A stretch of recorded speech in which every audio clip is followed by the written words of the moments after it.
ரகசிய பாவங்களில் ஈடுபட்டு கொண்டிருக்கின்றவர்களே, பொய்யாயிருக்கலாம், ஏமாற்றாயிருக்கலாம், களவாயிருக்கலாம், விபச்சாரமாயிருக்கலாம், இல்லாவிட்டால் இணைய வழி அசுத்தங்களாயிருக்கலாம், பான் சைட்ஸா இருக்கலாம்.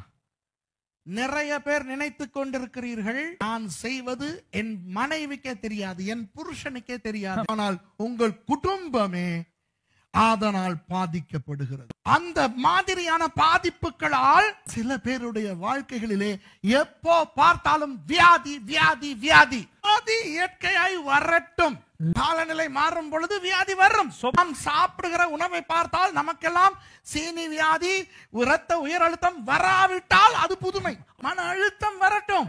ஆனால் உங்களில் சிலருடைய குடும்பங்களிலே தீராத வியாதி, தீராத பொருளாதார பிரச்சனை, நல்ல வேலை, வியாபாரம், நல்ல வருமானம், பணம் தங்க மாட்டேன் என்று யோசித்து பாருங்கள். இப்படிப்பட்டவர்களை ஏமாற்றத்தான் இன்றைக்கு கள்ள உபதேசகர்களை பிசாசு எழுப்பி இருக்கிறான். விளங்குதா உங்களுக்கு?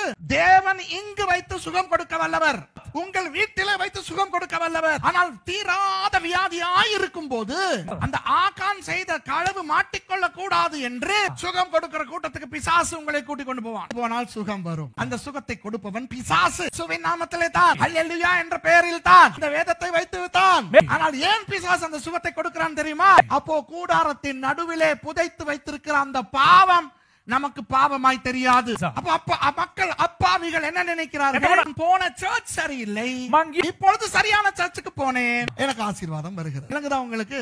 மாற வேண்டாம். ஏதோ பிரயோக ரீதியாய் நான் சில ஆலோசனைகளை கொடுக்கிறேன்.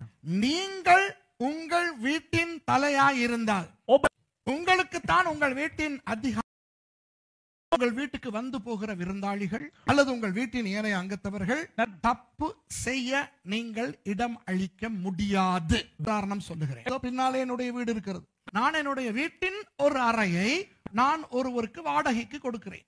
அவர் விக்கிரகங்களை கொண்டு வருகிறார், நான் அதை அனுமதிக்க முடியாது. ஏன்? நான் வாழுகிற வீட்டுக்குள் விக்கிரகம் வர முடியாது. யாருக்கு வாடகை கொடுக்க வேண்டும்? நீ வா, மதத்தை சேர்ந்தவனா இருந்தாலும் எனக்கு பரவாயில்லை, விக்கிரகம் கொண்டு வர முடியாது, நீ சிகரெட் குடிக்க முடியாது, இந்த இடத்திலே அசுத்தங்கள் செய்ய முடியாது. அது என் வீட்டிலே ஒரு அறையாய் இருந்தால், கலகாவிலே ஒரு வீடு இருக்கிறது என்று வைத்து, நான் அங்கு வாழவில்லை, அதை நான் யாருக்கோ வாடகைக்கு கொடுக்கிறேன். அவன் அதற்குள்ளே விக்கிரகம் கொண்டு வந்தாலோ சாராயம் கொண்டு வந்தாலோ அது எனக்கு பிரச்சனை இல்லை. விளங்குதா?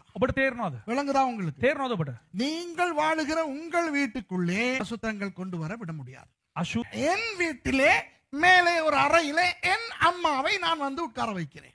என் அம்மா விக்கிரகங்களை கொண்டு வருகிறார். நான் சொல்ல வேண்டும், அம்மா அம்மா நீங்க எனக்கு அம்மா, நான் உங்களை நேசிக்கிறேன், உங்களை சாகும் வரை நான் வைத்து பார்ப்பேன், ஆனா நீங்கள் உங்கள் விக்கிரகங்களை என் வீட்டுக்கு கொண்டு வரக்கூடாது. அப்ப அம்மா கொஞ்சம் கத்தும், இதுக்காக வாடாக நான் 10 மாசம் உன்னைய பெத்தேன், உனக்காக நான் ரத்தத்தை பாலாக்கி கொடுத்தேனே, உனக்காக நான் தெரு தெருவா அலைஞ்சு நல்ல ஸ்கூல்ல போட்டேனே, படுபாவி நீ மதம் மாறி இன்னைக்கு ஏன் சாமியை கும்பிட விடுற இல்லையேடா. அம்மா அம்மா எல்லாம் சரி, ஆனால் என் வீட்டுக்குள்ளே இப்ப நான் தான் இந்த வீட்டுல தலைவர், முடியாது. sorry.com இது என் ரட்சிக்கப்படாத அம்மா வீட்டிலே நான் வாழுகிறேன் என்று வைத்துக் கொள்வோம். அப்போ அந்த வீட்டிலே இருக்கிற விக்கிரகத்தை கலற்ற சொல்ற எனக்கு உரிமை இல்லை. உங்களுக்கு அப்ப என் அறையை மாத்திரம் நான் சுத்தமாய் வைத்துக் கொள்வேன். ஆண்டவரே, என் பெற்றார் ரட்சிக்கப்படவில்லை, அதனால எனக்கு இதுல உரிமை இல்லை, இந்த ரூம் எனக்கு கொடுத்த ரூம், இதை பரிசுத்தமாய் வைத்திருப்பேன். ஓகே, இப்ப விளங்குதா உங்களுக்கு?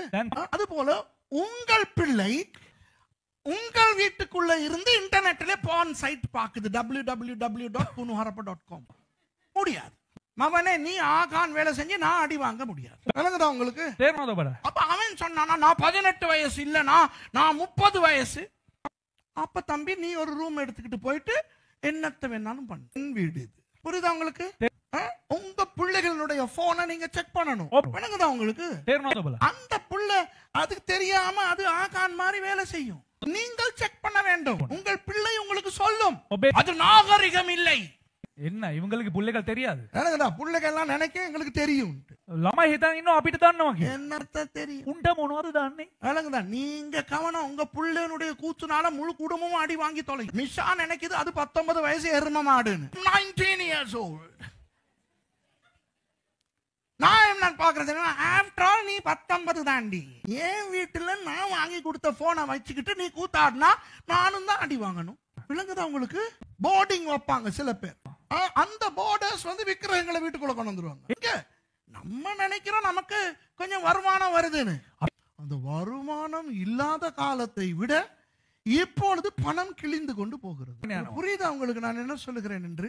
உங்கள் பரிசுத்தத்தை நீங்கள் காத்துக்கொள்ள வேண்டியது மிக மிக முக்கியம். ஏனென்றால் அது உங்களையும் பாதிக்கும், குடும்பத்தையும் பாதிக்கும், முழு சபையையும் பாதிக்கும். சில பேர் இருக்கிறீர்கள் திமிர் பிடித்தவர்கள். நீங்கள் என்ன சொல்லுகிறீர்கள் தெரியுமா?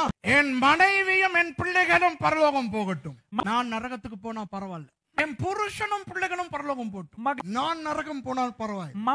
அடே அடியே, நீ நரகத்துக்கு போனா எனக்கு பிரச்சனையே இல்லை. அந்த அப்பாவிகளையும் சேர்த்து தான் நீ அனுப்புகிறாய். ஆகானின் நிமித்தம் முழு குடும்பமும் பாதிக்கப்படும். செய்தி மூலமாய் உங்களுக்கு ஒரு பயம் வர வேண்டும். ரகசிய பாவங்களிலே ஈடுபடுகிறவர்கள் பயப்பட வேண்டும். பழைய ஏற்பாடு என்று தள்ளிவிட வேண்டாம். நான் பரிசுத்தமாய் இருந்தால் என் குடும்பமும் பரிசுத்தமாய் இருக்க வேண்டும். நான் நன்றாய் இருந்தால் என் குடும்பமும் ஆசீர்வாதமாய். விசேஷமாக கணவன்மார் கவனம். ஏனென்றால் உங்களை ஆண்டவர் தலையாய் வைத்திருக்கிறார். அப்பாமார் கவனம். குடும்பத்திலே உங்களுக்கு ஒரு பதவி ஆண்டவர் கொடுத்திருக்கிறார். மனைவிமார் அம்மாமார் கவனம். புத்தியுள்ள ஸ்திரீ தன் வீட்டை கட்டுகிறாள். உங்கள் கணவனுக்கு தெரியாமல் நீங்கள் பண்ணுகிற கூத்து உங்கள் வீட்டிலே தேவையில்லாத சாபத்தை கொண்டு வரும். நாளின் இந்த எச்சரிப்பு உங்களுக்கு மிகவும் காரசாரமாய் பட வேண்டும். விசேஷமாய் வாலிப பிள்ளைகள் கவனம். உங்கள் அம்மா அப்பாவை நீங்கள் நேசிக்கிறதா இருந்தால் உங்கள் ரகசிய பாவங்களை விட்டுவிட வேண்டும். நீங்கள் தப்பி தப்பி தப்பி வாழலாம் என்று நினைக்காதீர்கள். அதனுடைய பிரதிபலன் உங்கள் முழு குடும்பத்தையும் பாதிக்கும். சில பிள்ளைகள் சில ரகசிய பாவங்களை செய்து கொண்டிருக்கின்றபடியினால் பாவம் உங்கள் அப்பா கஷ்டப்பட்டு உழைக்கிற பணம் எல்லாம் தண்ணீரிலே கரைந்து போய் கொண்டிருக்கிறது. பிள்ளைகளுக்கு தெரிய மாட்டேன் என்கிறது. நான் பண்ணுகிற கூத்து தான் இதற்கு காரணம் என்று விளங்குகிறதா?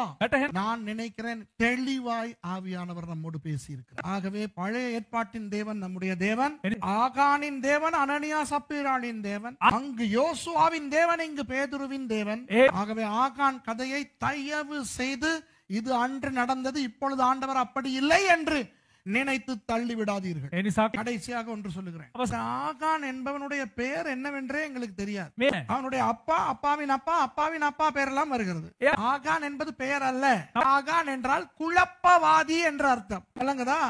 அவனுடைய உண்மையான பெயர் சுரேஷோ தெரியாது. விளங்குதா? ஆகவே நாம் ஆகானாய் இருக்கக்கூடாது, குழப்புகிறவர்களாய் நாம் இருக்கக்கூடாது. பாஸ்டர்மாரும் அவ்வளவுதான். பாஸ்டர்மாரும் சில நேரம் பயங்கர கேம். பிரசங்கம் பண்ணும் போது பரிசுத்தம் ஒழுகும் காதுல, மூக்குல, வாயில. இதே போன்ல பைபிளை வச்சு வாசிக்கிறது. அப்புறம் யாரும் இல்லாத போது போயிட்டு இன்காக்னிட்டோவுக்கு போயிட்டு www நிர்வாண கிளவிகள்.com அந்த ரசல் பீட்டர்ஸ் சொல்ற மாதிரி honeyGranny.com. பாஸ்டர்ஸ் கவனம். பாஸ்டர்மாரின் மனைவிமார் கவனம். பாஸ்டர்மாரின் பிள்ளைகள் கவனம். நானும் கவனம். மமத் பிரவேசமே, நீயும் கவனம். பக்கத்துல சொல்லுங்க, ஏய் கவனம் சொல்லு. லங்கினே ஏய் சொல்லு பிரவேசமே. ஏய் ஏய் எழும்பி இருப்போம். எத்தனை பேர் சொல்லுகிறீர்கள் கர்த்தர் என்னோடு பேசினார் என்று?